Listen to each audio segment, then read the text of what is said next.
Hello, hello, hello, everyone, and welcome to my show, Inner Work for Greater Good. My name is Emily Eldridge. I am the founder of ChangeLight and the creator of the ChangeLight system.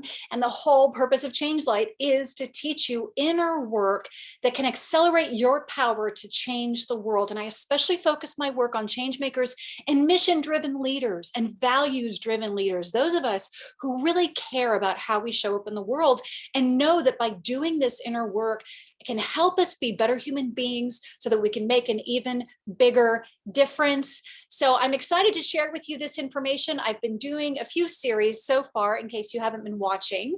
I've been sharing elements of the ChangeLight system because I want you to have oh, this isn't working. Weird. Something just happened. Hold on one second. Sorry, this is acting up. There we go. I was at the end of the PowerPoint instead of the beginning.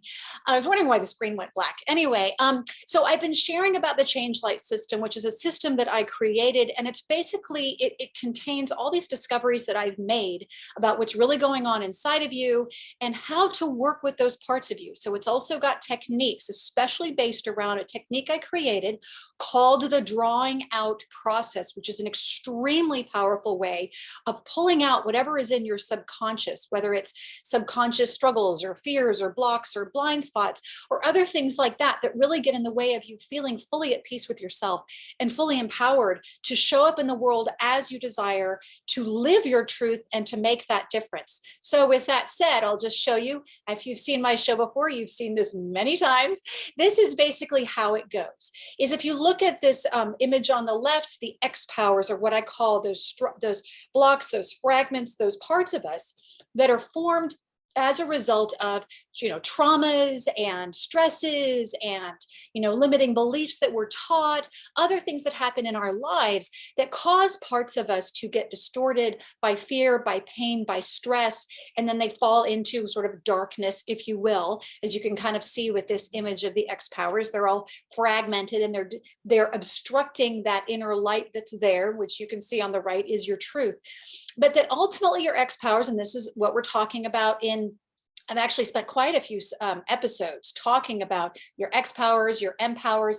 And in this series, we've been talking about your ExPowers and how they relate to your emPowers. Why is it that your emPowers, whose job it is to empower you to live your truth? Why do your emPowers, or what happens when your emPowers get distorted by fear and pain and stress, and how and why do they then transform into ExPower? So in the last episode, I talked about how come your inner sovereign, which is one of your types of emPowers, and I did a whole series about the different emPower types, but why is it that your sovereign transforms into defenders? That was the last episode. In this episode, we're going to talk about how come there's my little animation again. Why is it that your impresario, which is that wonderful part of you that's all about left-brained and practicality and survival and getting things done and being productive and strategic, we're going to talk about that.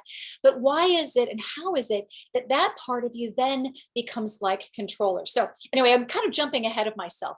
But the point is, you can see here how your ExPowers and your emPowers relate to each other.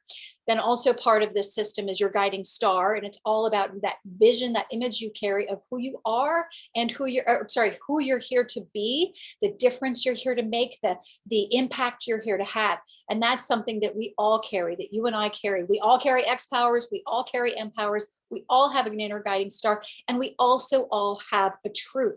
So essentially, this is a system of self-understanding. I keep it as simple as possible because there's so much that's taught out there that is it's so overwhelming, it's confusing, it's frankly wrong. There's a lot of inaccurate information that I think a lot of people have been taught to believe about themselves, and we've been taught to shame parts of ourselves and think critically of ourselves and treat ourselves a particular way. And I've just found that a lot of times that doesn't work. So that's really my intention here, is to teach you what exactly is going on inside of you. What's the truth about these parts of you?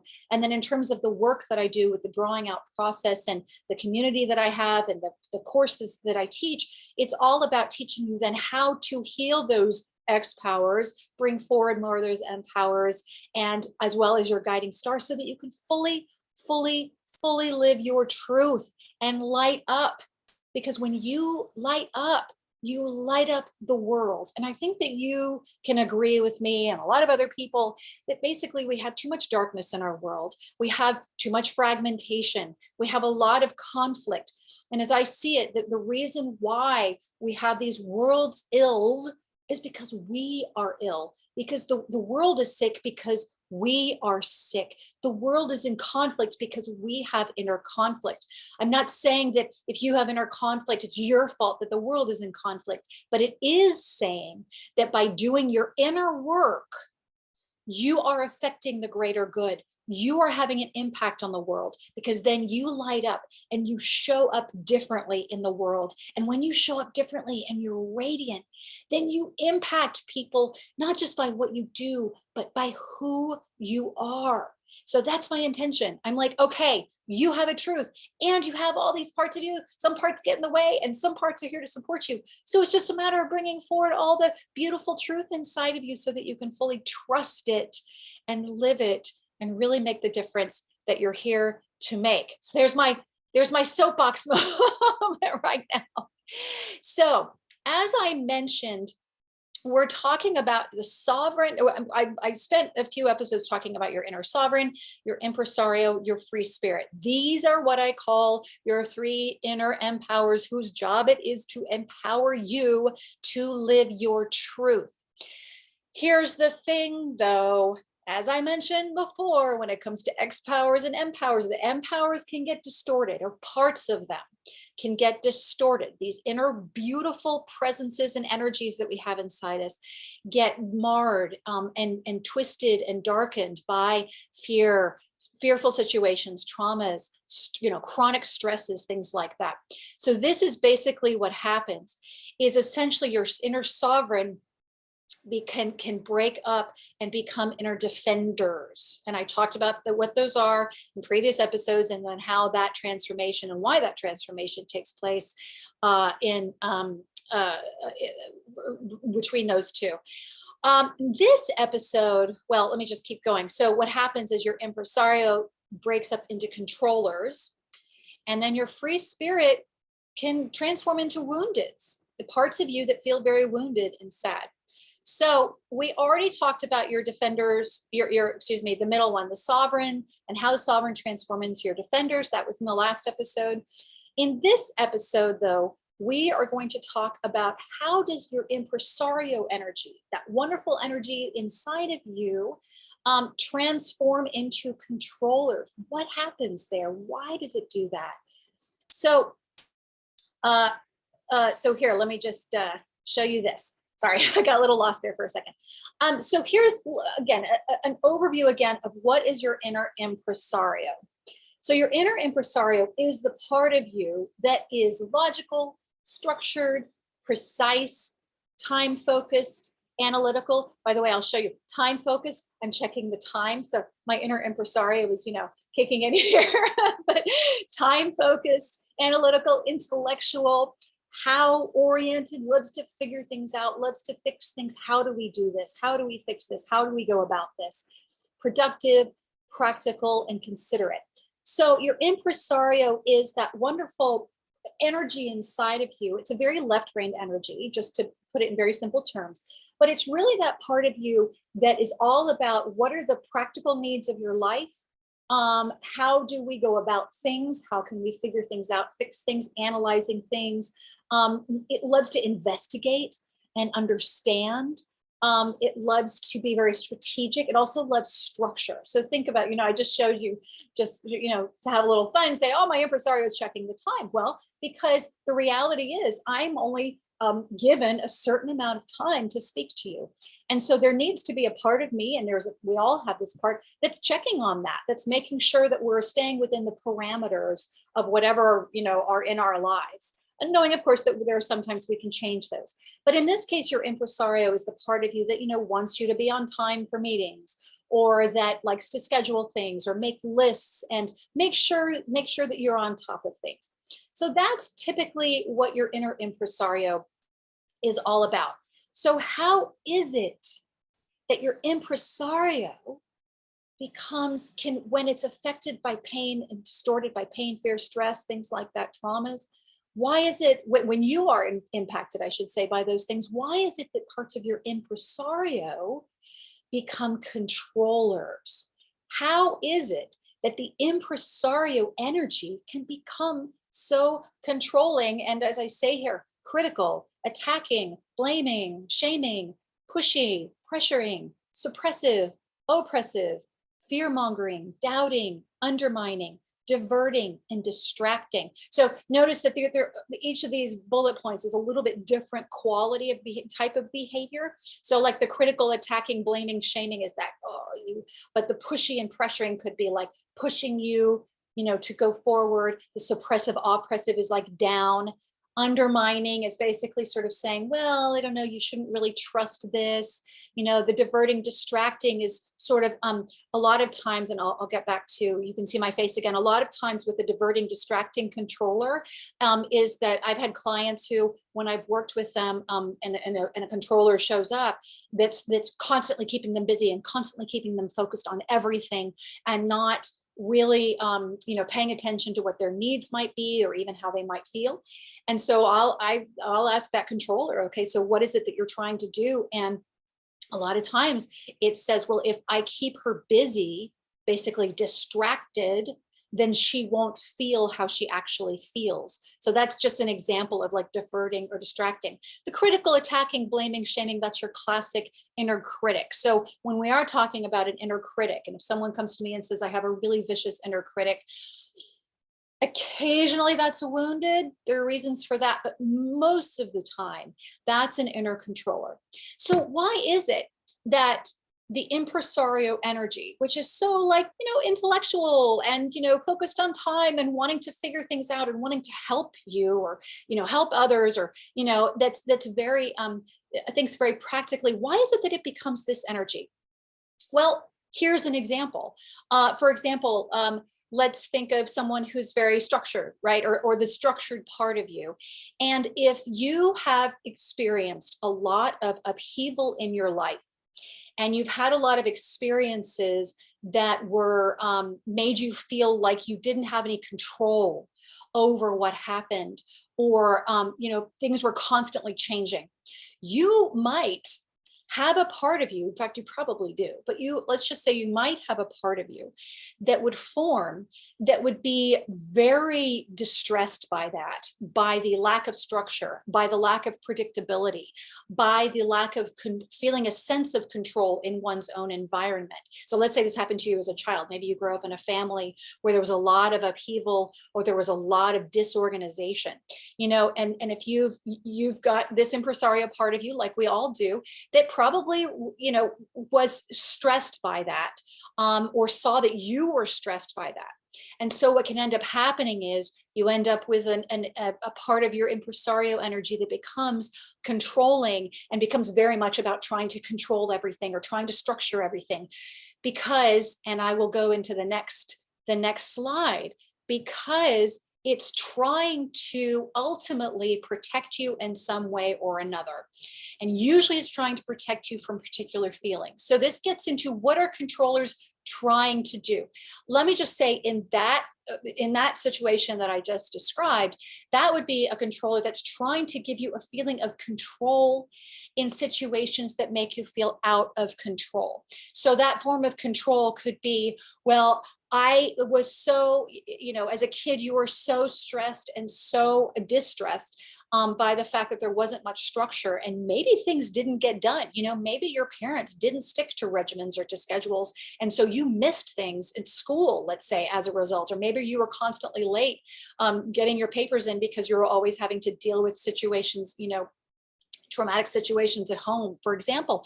And so the point is that control, that impresario part of you that's trying to give you those feelings, or trying to give you a sense of like structure and control and predictability in your life because you didn't have it, might end up becoming a controller in which it's like everything has to be exactly right here. Everything has to be, all in the right place and ducks in an order, and everything, every minute has to be scheduled throughout the day, because ultimately it's trying trying to give you a sense of control because it's seen how you feel when you don't have any control or any sense of control.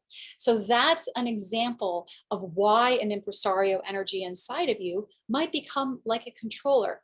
But also, so what are controllers trying to do? They're trying to keep you small so that you won't risk getting criticized and hurt. And I'll give you an example of this. That is, well, the first two, I should say, are often your typical inner critics. But in this case, if you had, I mean, again, parents or a teacher or someone in your life who was extremely critical and criticizing you, then you probably had a part of you or parts of you that formed that took on those behaviors, or that at least saw how that hurt your feelings when that person criticized you. And so it thought, well, then we need to protect her from being criticized that way again. And so we got to make sure we nip this in the bud, and she needs to change this, this, and this about her, because if she doesn't, she's going to get attacked for it. And we don't want her to get attacked for behaving that way or feeling that way, etc., or doing that thing. And so that is often why a controller will end up treating you that way or a part of you that way, because it's learned that behavior from someone in your environment, or also because it thinks, well, if I can get her to change this thing about herself, then she won't get criticized for it. The problem, of course, is that it's very counterintuitive, because ultimately what that controller ends up doing is usually criticizing you. It does what it was trying to protect you from. So that's a whole other thing about ExPowers and how they can be kind of counterintuitive. And then this second one, push you to feel stronger and succeed so that you won't feel mediocre, embarrassed, and or rejected. So this can be, for example, if you had, again, I'm just using a parent or a teacher or someone in your life, let's say as a child, who made you feel like you were never enough, and that you had to, let's say, behave a certain way, do a certain thing to get their approval or even their attention.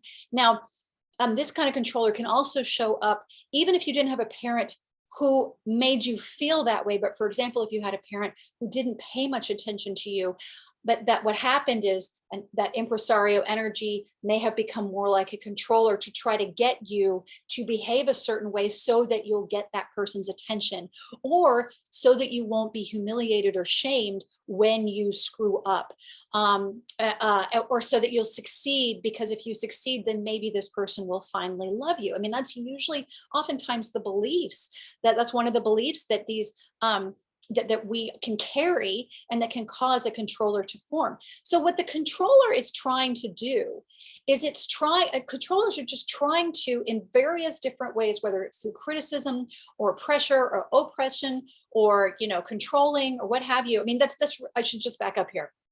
That is actually why I call them controllers, because that's their primary behavior, is controlling you or another part of you.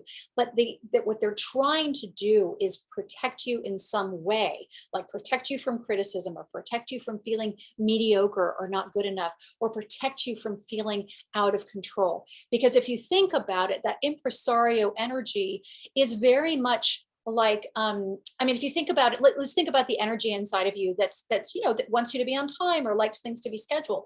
Imagine that energy. Let's say you've got the healthy impresario energy of that within you. Imagine, though, you put some stress on that part of you. Imagine that suddenly things don't go your way. Then that can trigger all of a sudden there to be stress. And therefore it becomes this thing of that it's not just like, oh, let's try to be on time. It's like, oh my God, and if you're not on time, if you're late, then they're going to think that you're lazy or you're stupid or you're irresponsible or what have you. You see, so that's the controller version of that impresario energy. But ultimately, what it's about is it's not that, oh, I have these controllers in me and they're permanently that way, and I just have to deal with this inner critic, and I just have to deal with this inner stress and or pressure, or I'm never good enough.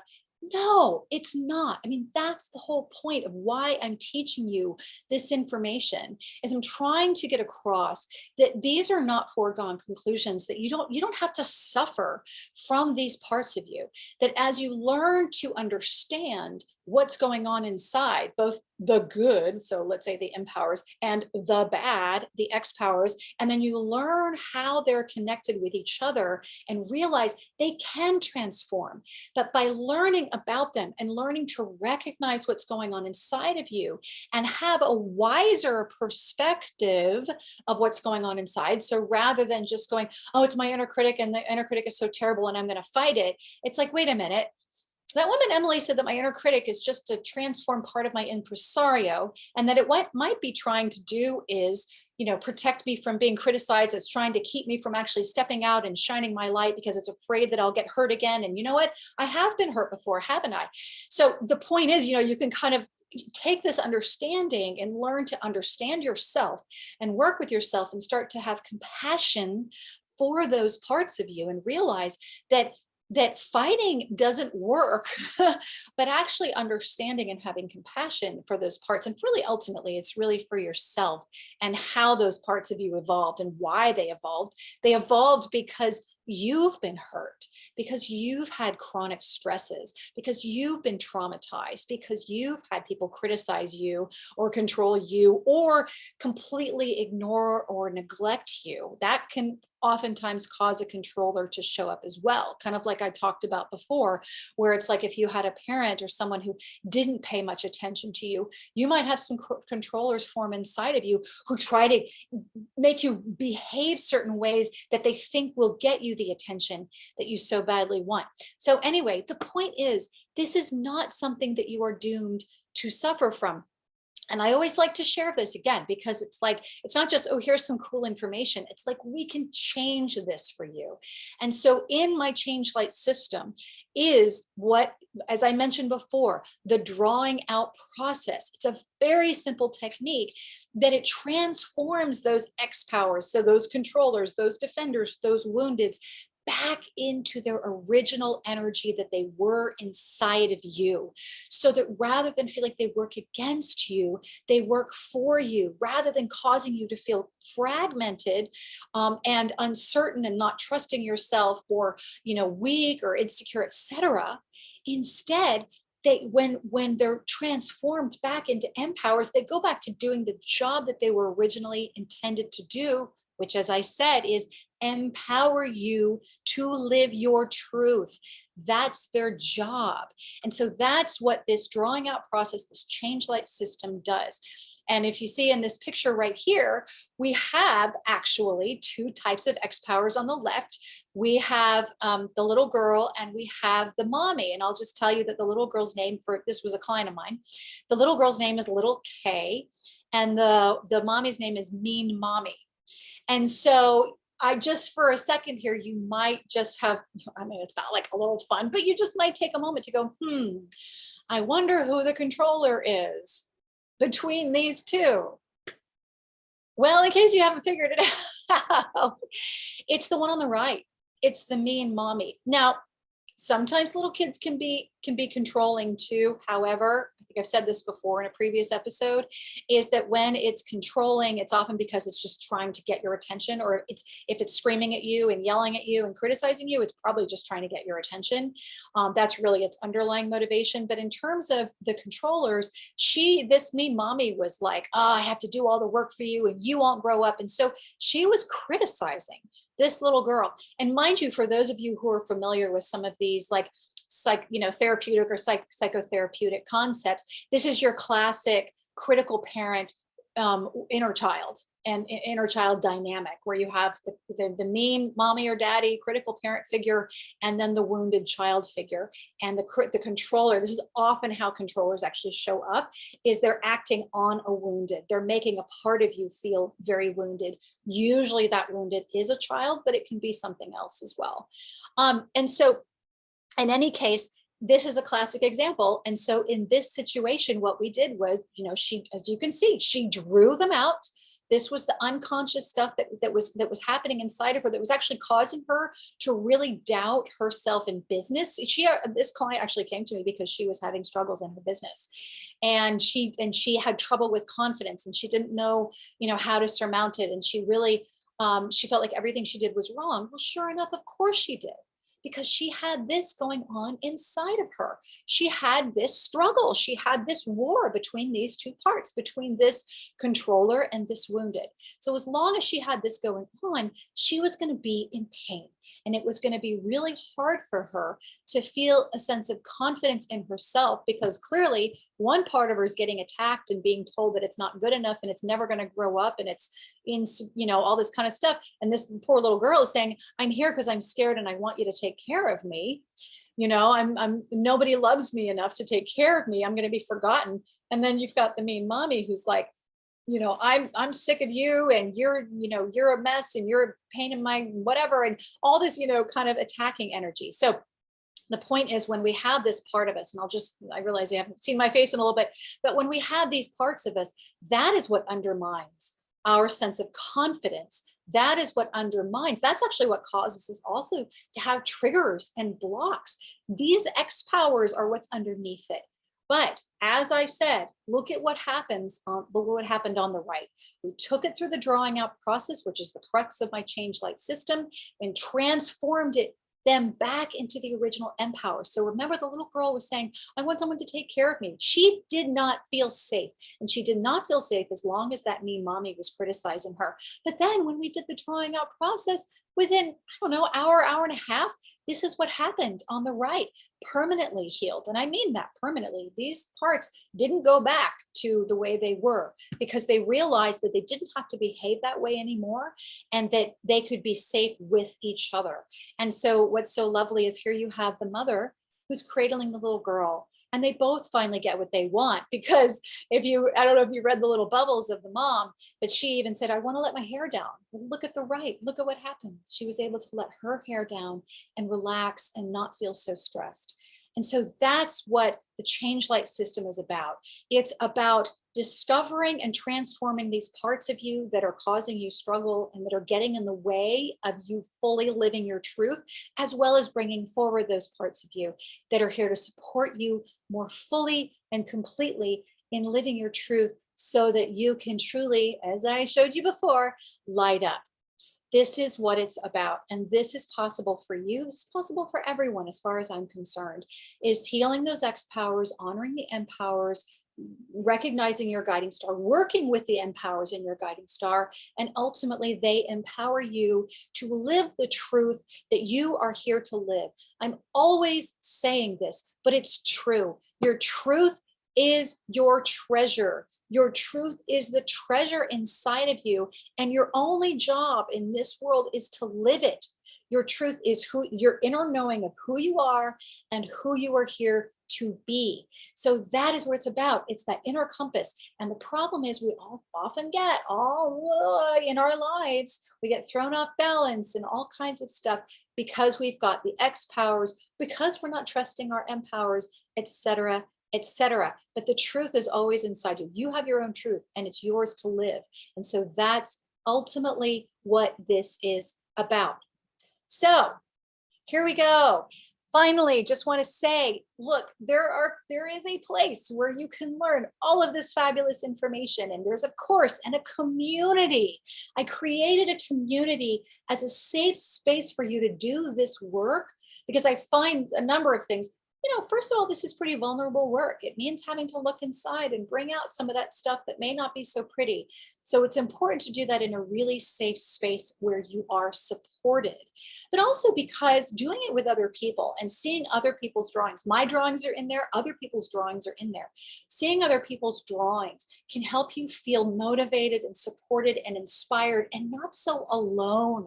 So you can see other people who it's like, oh, they've got controllers. Oh, they've got woundeds. Oh, they've got defenders. And oh, look at that. That's what their sovereign looks like. I wonder what my sovereign looks like to me. So that's what it's about. It's about us doing this together, so that together we can truly, truly transform the world and make the biggest difference possible that we are here to make, each of us. And here's the thing I just want to say. There are those of us who are very mission driven. Not everybody is totally mission driven. And I get that. I am like crazy mission driven. Like I am all about my purpose. I know what I'm here to do and who I'm here to be. It's taken years to figure it out. Don't get me wrong. It takes a lot of work, but I am like, absolutely, I know who I am and who I'm here to be. And it evolves and it gets revealed more and more every day. But you know, some people are like, I don't necessarily have a particular mission or direction in my life, but you know what? I just want to be a good person. Well, then there you go. There you go. And so it's about really then bringing forward more of your goodness and healing those wounds that might be preventing you from not just being unkind to others, but really unkind to yourself. So a lot of times what happens is that we're unkind to ourselves, and that ends up affecting how we interact with others in the world. And then we don't always show up in the most empowered and empowering ways possible. So that's what this is really about, is really helping you shine the brightest light that you're here to shine and make the biggest difference that you are here to make, whether you're a change maker, a mission-driven leader, a values-driven leader, or just a good person. So anyway, I hope this has been helpful. Again, this is Emily Eldridge with Inner Work for Greater Good. I'm so happy to have you, and I'm so grateful to be able to share all this information with you. Our next episode is going to be the final of this little mini series of all these series that I've been doing. That's going to be about how is it that the free spirit transforms into wounded. So that'll be our third of that transformation journey. All right. Thank you so much. I love you, and I will talk to you again soon. Bye.